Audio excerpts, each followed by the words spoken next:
نحمده ونستعينه ونستغفره ونعوذ بالله من شرور أنفسنا ومن سيئات أعمالنا من يهد الله فلا مضل له ومن يضلل فلا. Assalamualaikum warahmatullahi wabarakatuh. Waalaikumsalam. Alhamdulillahirabbil alamin wa bihi nasta'in ala umuri dunya waddin wassalatu wassalamu ala asyrafil anbiya'i wal mursalin Muhammadin wa ala alihi wa sahbihi ajma'in. Amma ba'd. Yang saya hormati Pak Yusuf MPD selaku selaku kepala sekolah SMA dan juga mungkin pengurus yayasan perguruan IPI yang bisa dibaca Ya, nggak salah. Para pengurus yayasan dan juga tadi ketua dewan pembina, bapak-bapak dan hadirin sekalian yang saya hormati. Alhamdulillah pada sore menjelang maghrib ya, sudah lapar. Alhamdulillah kita bisa bersilaturahim di masjid kita ini. Mudah-mudahan silaturahim kita ini selain menambah potensi dipanjangkan umur, juga ditambah dan diberkahkan rezeki kita. Dan mudah-mudahan melalui silaturahim ini juga ada silatul ilmi di antara kita. Dan dengan silatul ilmi mungkin nanti kita bisa melakukan silatul amali, amal soleh gitu ya. Dan dari silatul amali itu bisa dikembangkan lagi menjadi silatul harokah, al-harokah al-islamiyah gitu ya.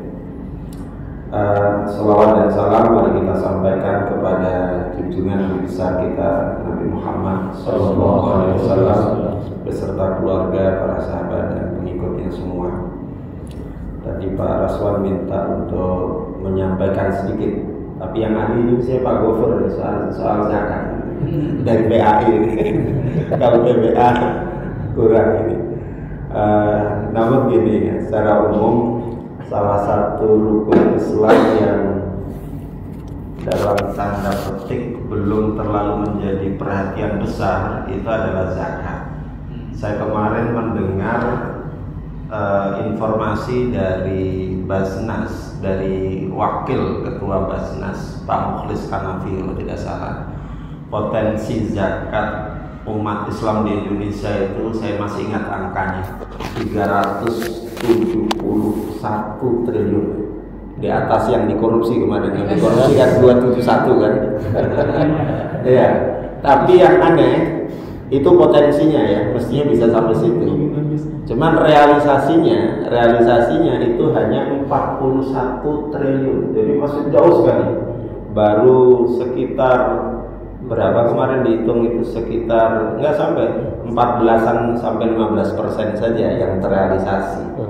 Ini berarti sebetulnya ada beberapa kemungkinan. Yang pertama, boleh jadi kesadaran umat belum terlalu tinggi, literasi tentang zakat belum sepenuhnya dipahami dengan baik sehingga masih merasa belum perlu membayar zakat. Yang kedua, boleh jadi pengurus atau pengelola ZIS di Indonesia, baik negeri maupun swasta, kan ada swasta dan negerinya ya, mungkin dalam melakukan pendidikan tentang zakat ke warga masyarakat itu juga belum efektif ya, belum berhasil dengan baik. Yang ramai dan pasti terlaksana itu adalah zakat yang menjadi paket dari ibadah Ramadan, yaitu zakatul fitri. Kalau itu sudah biasa. Saya dengar lagi, dan ini mungkin perubahan yang cukup signifikan terkait dengan kadar zakat fitrah ya. Semula zakat kita itu kalau di kilo kan hanya 2,5 kilo ya. Kalau di literi kan 3,5. Rupanya satu sok yang ukuran yang berlaku di masa Nabi setelah dicek ulang itu bukan 2,5 liter tapi 2,75. Jadi kalau yang nanti bayarnya pakai kilo, kalinya itu 2,75. Jadi 2 kilo plus berapa itu ya, hampir 3 liter, hampir 3 kilo lah kira-kira seperti itu. Tapi kalau yang pakai takaran sudah akurat katanya 3,5. Nah ini kan selama ini kita membayarnya mungkin itu ya 2,5 terus itu. Nah, saya kira itu berarti masih kurang ya. Tapi karena sebelumnya karena nggak tahu ya, mudah-mudahan itu termasuk yang mampu anggu ya. Itu yang saya dengar. Kemudian sebagian besar dari pengelola zakat di Indonesia itu belum sepenuhnya mampu mengelola dana zakat untuk pemberdayaan ekonomi umat. Masih banyak dana zakat itu yang cenderung konsumtif, cenderung untuk kepentingan dikonsumsi habis. Padahal kalau tadi potensi yang besar itu bisa dikelola, itu saya kira sebagian dari persoalan ekonomi Indonesia itu bisa selesai atau bisa berkurang. Namun demikian ini adalah Ini adalah tugas atau PR kita semua. Dan belakangan ini saya lihat Basnas dengan berbagai kegiatannya itu juga sudah mulai ada standarisasi, terutama standarisasi amil. Sekarang ini serba standar semua nih. Kalau mau jadi pembimbing haji harus juga ikut sertifikasi haji gitu. Mau jadi dai yang agak ini harus ikut sertifikasi dai standar nasional MUI gitu. Mau ini ada juga sertifikasi ini nazir wakaf. Semuanya nih sekarang nih, jadi serba ada ini ya. Saya berharap mungkin PAI nanti punya itu lembaga sertifikasi karena bisa ya mengeluarkan banyak sertifikat, tidak hanya di soal zakat tapi juga bisa di soal tazhijul janazah, bisa juga dalam hal tajwid atau baca tulis Al-Quran dan macam-macam. Bisa kaya ya jurusan PAI itu kalau betul-betul punya lembaga sertifikasinya. Baik, kita tahu bahwa perintah untuk mengeluarkan zakat itu di dalam Quran rumusannya kalau tidak salah ada 2 ya. Aqimus shalah, a'udzubillahi minasyaitonir rajim. Bismillahirrahmanirrahim. Aqimus shalah wa atuz zakat. Dirikan atau laksanakanlah sholat dan datangkan dalam arti bayar zakat. Kemudian di ayat yang lain di surat At-Taubah itu khud. Ini agak langsung ini ya. Khud min amwalihim shadaqatan tutahhiruhum wa tuzakkihim biha wa sholli alaihim inna sholataka sakanun lahum. Kalau ayat yang kedua yang saya baca itu sebetulnya lebih ditujukan kepada pemerintah atau kepada waliul amri. Artinya pengelola zakat itu memang orang yang harus punya otoritas. Karena punya otoritas mestinya dia punya pengaruh dan punya power yang jauh lebih besar. Oleh sebab itu saya kira di Indonesia sudah mulai agak dikurangi peran-peran penarik zakat yang dalam tanda petik ya mungkin cenderung ke misalnya ke masjid, musola gitu ya, kecuali untuk zakat fitrah barangkali. Tapi kalau yang ini cenderung disentralkan ke Basnas, Basda dan turunannya. Jika dilihat ayat tadi khud min amwalihim, berarti memang zakat itu kewajiban yang harus dikelola secara proaktif. Jadi tidak nunggu muzaki datang, kelihatannya harus proaktif. Karena proaktif maka pengelola zakat idealnya itu punya data siapa muzaki dan siapa mustahik.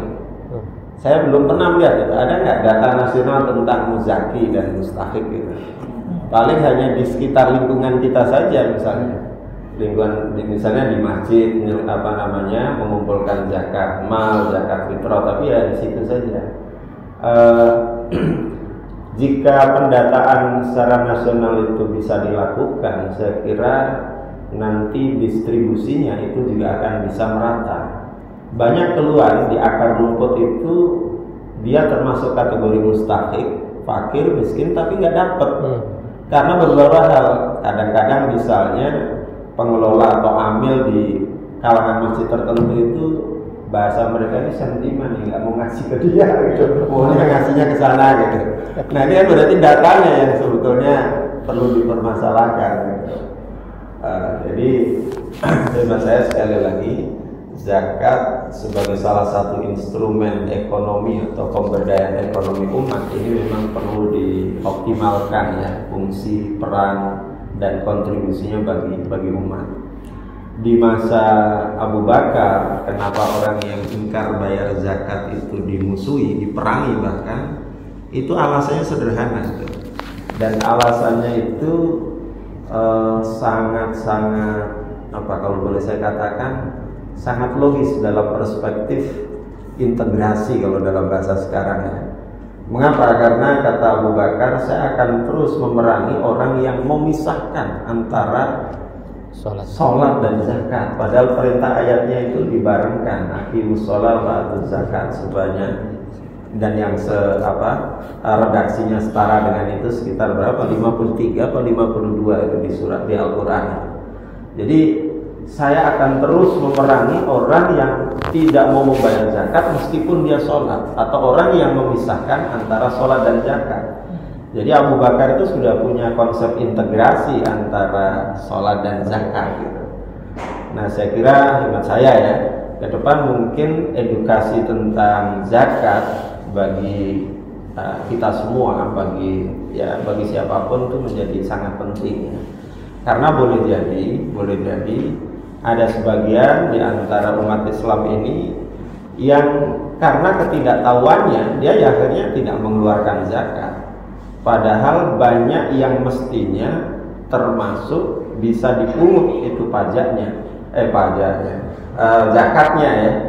Misalnya zakat zakat perniagaan, zakat mal besarannya ya, ada perniagaan atau bisnis, zakat profesi, zakat pertanian, pertambangan, perikanan, zakat perkebunan, perhutanan. Saya kira banyak sekali di Indonesia ini ya. Dan ini tentu ke depan literasi tentang zakat ini perlu lebih digalakkan ya, supaya kesadaran umat untuk mau mengeluarkan zakatnya itu tidak hanya berlangsung di bulan Ramadan. Walaupun kita tahu bahwa mereka kadang milih Ramadan itu karena berkahnya Ramadan ya, tapi sesungguhnya zakat mal itu tidak terikat atau tidak ada kaitan langsung dengan Ramadan. Tergantung memulainya itu, misalnya mulai bisnis itu bulan apa, kalau Januari, dan setelah setahun dihitung itu untungnya sudah senilai emas, nilai nisabnya emas 85 gram ya, berarti mengeluarkan zakatnya di bulan Januari, kurang lebih begitu. Hitungnya setahun kan gitu. Kalau dihitung-hitung kita melihat bahwa zakat yang diperintahkan atau diwajibkan oleh agama kita terhadap kita itu masih jauh lebih kecil. Mayoritas itu kan hanya 2,5%. Kalau pajak yang dipungut oleh negara atau oleh pemerintah itu jauh lebih besar. Sebenarnya dari segi itu kita patut protes ya umat Islam ya, karena terlalu membebani rakyat sebetulnya. Ya kan? Minimal kan 10% ya pajak-pajak itu ya. 12. Sekarang jadi 12 ya. Jadi makan di warung Padang itu ada komponen pajaknya. Apalagi kalau belanja di mall-mall itu kita belanja 1 juta itu paling nggak ada 100 ribu ya? 120 iya. Coba 120 itu kan lumayan itu baru satu orang kali sekian. Padahal uang yang masuk dari pajak itu seringkali kita merasakan udah jadi korupsi, banyak disalahgunakan dan lain-lain. Saya kira dalam hal ini kita umat Islam pernah, kalau nggak salah ada istihad dari siapa, Mas Farid Masudi kalau tidak salah. Kalau umat Islam itu sudah membayar pajak misalnya, maka pembayaran zakatnya itu bisa menjadi pengurang atau apa kalau nggak salah seperti itu, atau diberikan keringanan karena double kan, ya bayar pajak ya bayar zakat kan gitu. Atau mungkin nanti perlu formulasi lain lah, itu perlu perjuangan ya, supaya jangan sampai nanti ada kesan kayaknya menjadi muslim itu berat juga ininya, apa namanya, yang harus dikeluarkan gitu ya, ya pajak ya zakat, kira-kira seperti itu. Walaupun kita tahu pajak itu kewajiban rakyat atau warga bangsa kepada negaranya, zakat itu kewajiban kita muslim kepada sesamanya, kira-kira begitu. Kawan-kawan semua yang saya hormati, tadi saya menyebut pengingkar atau pemangkir bayar zakat itu diperangi karena alasan dia tidak mengintegrasikan sholat dengan zakat. Nah, di masa lalu yang saya baca, yang saya tahu, pengelolaan zakat itu memang tersentral di pemerintah atau di negara, atau di sana ada namanya Baitul Mal. Dan orang-orang yang dipilih untuk mengelola itu adalah orang-orang yang memang kredibel, terpercaya. Karena itu memang manajemen pengelolaan zakat ini perlu ya ditangani oleh orang-orang yang memang ngerti betul, ahli betul dalam hal perzakatan. Dan pengelola ini sekali lagi tidak boleh pasif, harusnya adalah proaktif supaya potensi zakat yang tadi cukup besar itu bisa terus meningkat ya. Itu data tahun 2023 kalau tidak salah. Saya pernah baca data di kira-kira 3 tahun sebelumnya, di 2000 sebelum Covid ya. Itu yang terrealisasi dari potensi yang sebesar itu tadi, berapa 371 itu hanya sekitar awalnya hanya sekitar 13 T sampai kemudian 20. Nah, ini sudah ada lonjakan ya. Berarti memang kita masih perlu upaya perjuangan untuk membuat zakat itu menjadi, kalau istilah Ustadz Anang Rizza itu menjadi gaya hidup, itu bahasanya begitu. Kalau sudah jadi gaya hidup itu mirip kita gosok gigi gitu ya. Kalau tidak gosok gigi rasanya ada yang hilang atau ada yang kurang gitu, kira-kira seperti itu. Memang kalau dilihat dari sisi hawa nafsu manusia, Quran itu menyebut wa innahu li hubbil khairi lasyadid. Manusia itu demen banget dengan duit gitu ya. Kalau dikasih pasti mau gitu. Tapi kalau disuruh ngasih belum tentu kan gitu kan. Wa innahu li hubbil khairi lasyadid gitu. Namun kita juga harus menyadari bahwa konsep kepemilikan harta dalam Islam itu kan tidak mutlak. Konsep kepemilikan harta dalam Islam itu hanya merupakan titipan, amanah, sementara, dan sebagiannya itu ada yang bukan milik kita. Wa fi amwalihim haqqun lis-sa'ili wal mahrum. Karena itu pemahaman terhadap ayat-ayat seperti ini penting untuk disampaikan kepada jamaah ya. Dan bahkan diharapkan betul amil-amil yang ada di masjid itu kadang-kadang kan ditangani oleh merbot, dan merbot itu tidak semua paham soal zakat itu ya. Nah, ini perlu ada ada peningkatan kompetensi ya dalam pengelolaan atau dalam perzakatan gitu ya. Misalnya kalau ada yang tanya, saya itu katakanlah baru beli mobil. Dan mobil itu hanya untuk peruntukan pribadi, bukan untuk menyewa. Apakah itu harus dikeluarkan zakatnya? Ada juga yang bingung itu. Kalau hanya untuk biasa ya, untuk keperluan transportasi biasa, ya tidak ada zakatnya. Yang ada itu ketika itu jadi bisnis gitu. Dan yang dizakati itu adalah hasil dari keuntungan sewanya. Ya, itu mungkin dikiaskan dengan kita punya sapi gitu, misalnya kalau di kampung dulu kalau punya 30 ekor sapi kan sudah ada zakatnya 1 kambing. Kalau misalnya sapi itu tidak dipiara biasa tapi digunakan untuk kerja, untuk narik cikar atau narik bajak gitu ya, maka nggak kena kan gitu kan, karena yang nanti terkena itu adalah hasil dari usahanya itu gitu. Maka maksudnya di tijarahnya, di bisnisnya, di perniagaannya, kira-kira seperti itu. Kemudian karena di kota itu relatif jarang ada zakat pertanian, maka mungkin sebagian dari ambil zakat itu juga tidak terlalu paham. Misalnya kalau kita panen, misalnya katakanlah yang masih dekat Bogor kan banyak dia sawahnya, masih ada padi, tanaman jagung atau apa, itu berapa nisabnya?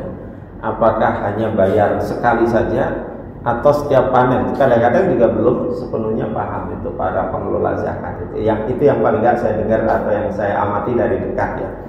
Jadi saya melihat itu masih ada kesenjangan literasi tentang zakat di kalangan amil. Padahal amil itu kalau menurut At-Taubah ayat 60 itu termasuk berhak menerima zakat ya.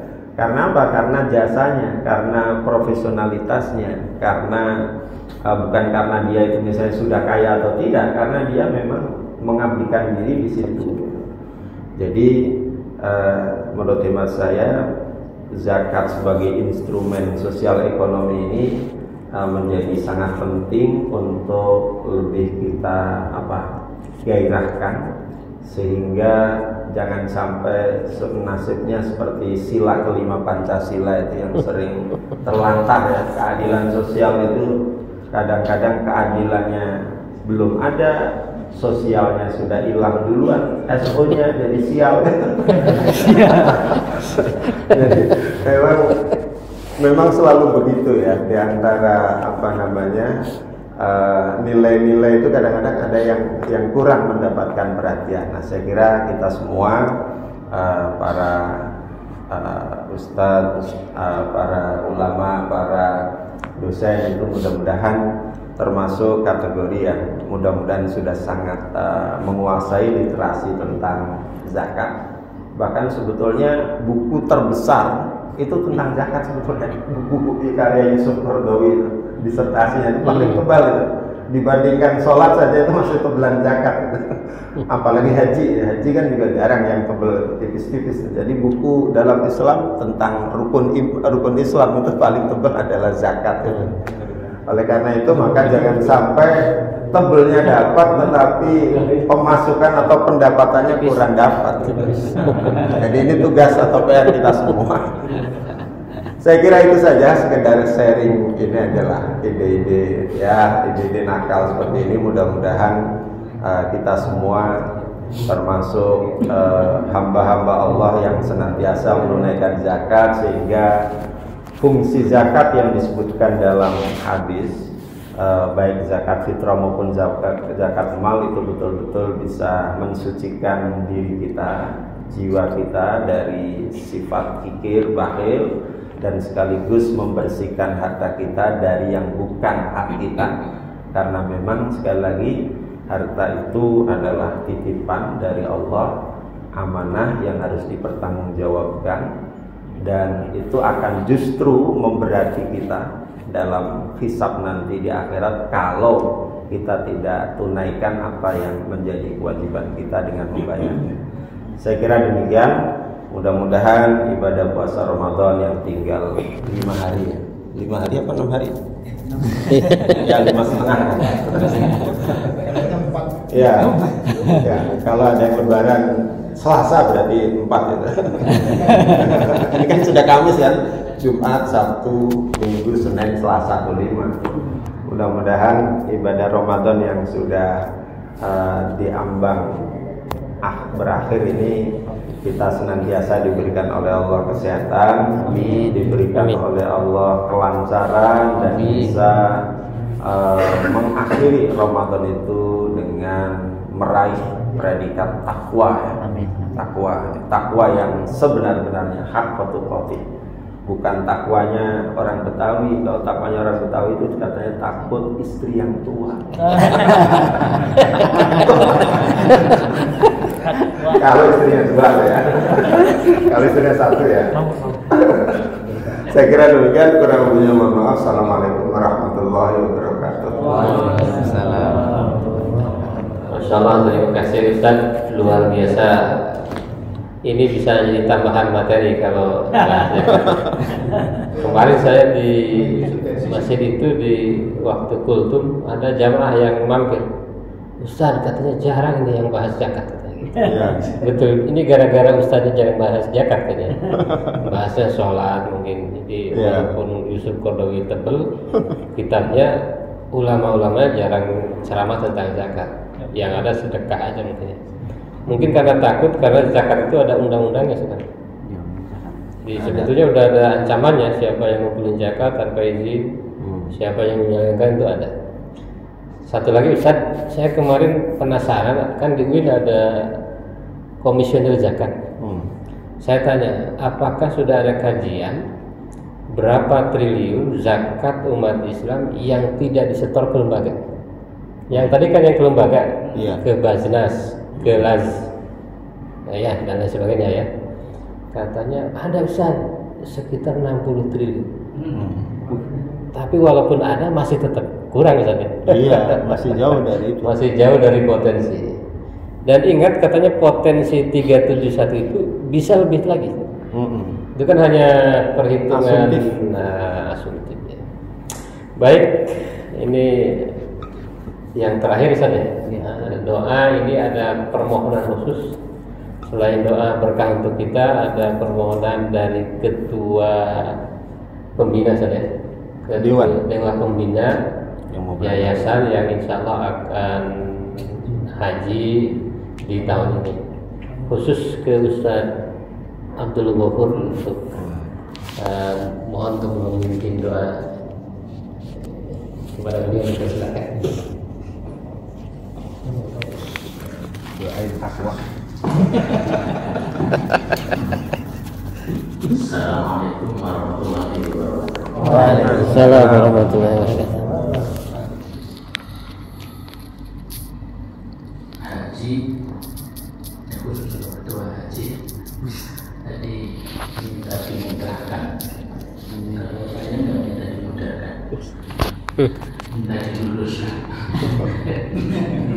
Karena kalau semakin susah, itu pahalanya semakin banyak. Kalau mudah enggak. Kalau mudah bikin. Jadi Enggak lulus sudah. Lulus. Nice. Susah, lulus. Jadi pahalanya banyak.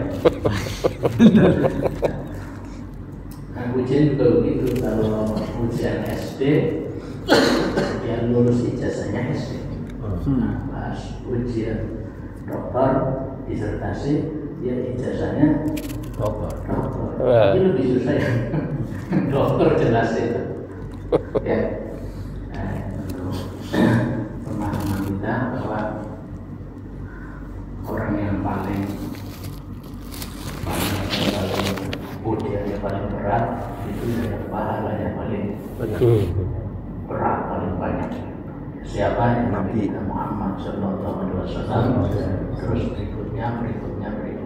Kita termasuk yang mana? Selalu minta yang mudah. Ya mestinya kita minta yang susah tapi lulus.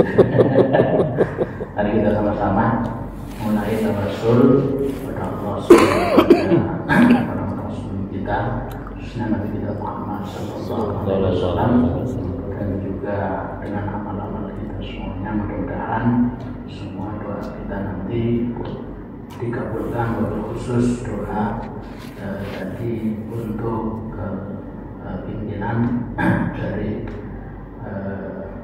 yayasan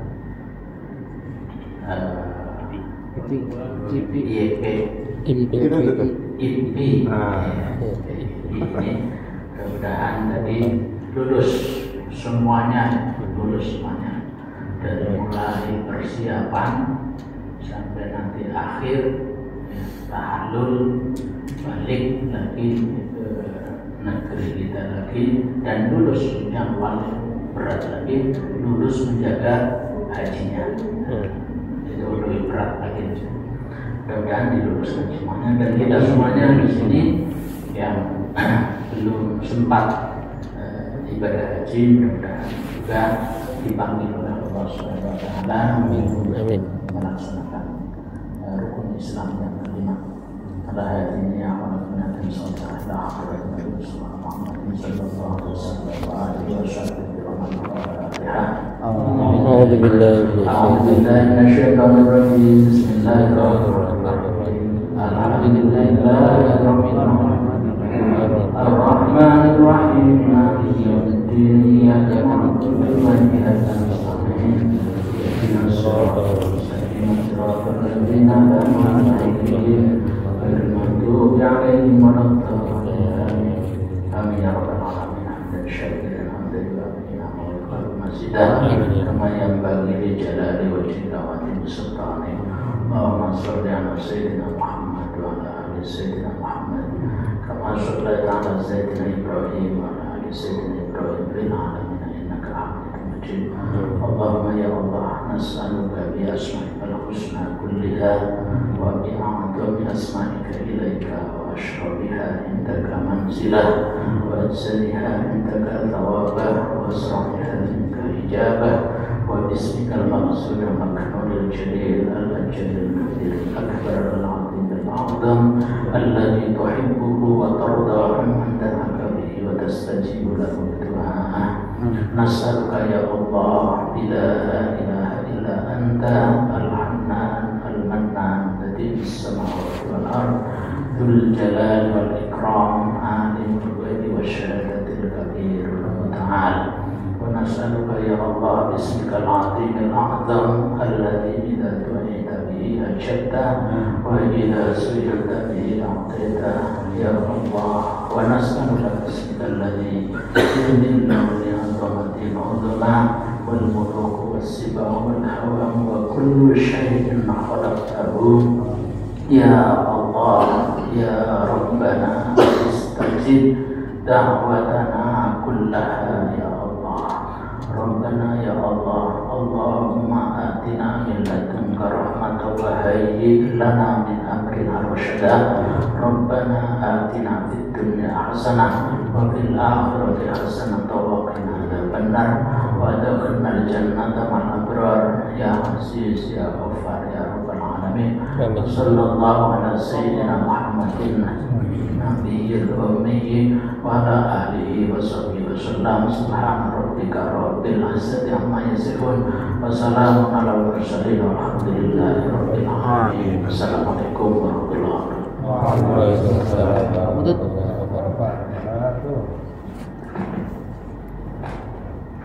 Terima kasih kepada Al-Ustaz Abdul Ghafur yang sudah membimbing doa. Mudah-mudahan doa kita mustajab dan mudah-mudahan kita senantiasa rajin berdoa ya, senantiasa berdoa karena doa itu adalah ibadah. Doa ibadah, doa itu adalah ibadah. Dari saya itu saja para bapak sekalian. Terus selanjutnya diserahkan kepada Ustaz Yusuf. Assalamualaikum warahmatullahi wabarakatuh. Waalaikumsalam warahmatullahi wabarakatuh. Alhamdulillah para jemaah sekalian, bapak-bapak yang dimuliakan Allah Subhanahu wa taala. Seluruh rangkaian kegiatan sudah selesai kita laksanakan. Mudah-mudahan kegiatan silaturahmi yang sudah kita jalani pada hari ini Allah berikan kemudahan dan kelancaran. Kiranya itu yang bisa saya sampaikan. Sekali lagi mohon dukungan yang sebesar-besarnya jika ada kekurangan dalam hal penyambutan dan penerimaan. Kami mewakili dari sekolah dan Yayasan Kursi Jakarta mengaturkan terima kasih sebesar-besarnya. Assalamualaikum warahmatullahi wabarakatuh. Waalaikumsalam warahmatullahi wabarakatuh. Iya, UIN sekarang udah jadi UIN. Dulu saya pernah lihat pas ban PT masih IAIN, masih STAIN waktu itu. Sekarang udah cepet banget ya. Enggak tahu tuh. Kadang sedikit. Iya, makanya saya tanya, Sakholid enggak? Terima kasih. Sakholid. Kok Sakholid bisa jadi asesor Pak? Bisa. Kan dulu pasti B. Iya, enggak tahu. Mungkin enggak ini. Iya kan? Iya. Kok bisa gitu? kasih.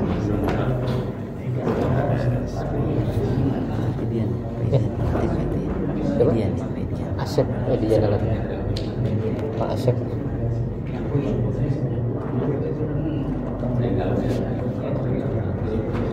Tadi di mana sih katanya jauh sini so? Oh dia suara. Siapa itu? Suara amplopnya 2 kali. Amplopnya 2 kali ya? Iya, satu. Transfernya belum kan? Iya, betul. Diminta ijazah sih kan? Oh negeri ya namanya. Negeri ya sama. Kalau alaf kan bagus.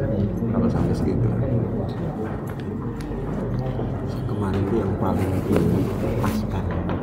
Yang lulus Alfa ini. Oh. Dan kaget juga. Kalah Telkom kan, Telkom itu udah langganan tuh yang di Plaza Telkom di Gatot Subroto.